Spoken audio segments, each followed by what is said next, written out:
In this video, we're going to do double crochet on the back bar. And what this was the previous video when we were doing double crochet on the front bar. So what that does is when you work on the front, it turns the stitches over so it faces the other side. So in patterns, you may have it so that one side you're working on the back bar and the other side you're working on the front bar. The back bar is a little harder to find. So we're going to chain 3 and you're going to begin this. And so in stitch work, these 2 strands are your stitches, but the back bar has to be even further, and the back bar is right here. Do you see that? It's harder to find than it is. So when you're looking across, it's this one, this one, this one, and this one. It's the 3rd bar back.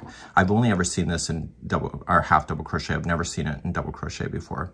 So what I want to do is I want to wrap the hook, and we're gonna focus on that bar. Once you get the first bar, it becomes easier to see the rest that come in line. And you're just gonna double crochet this, and this is going to turn over the top of this row to look like this here. So continuing to turn it over and look for the next one. It's kind of jumping out at you at this point after you get the first one, and you're just gonna double crochet here on the back bar. So it's not a back post, front post, it's not a back loop, front loop, it's just the back bar of a double crochet.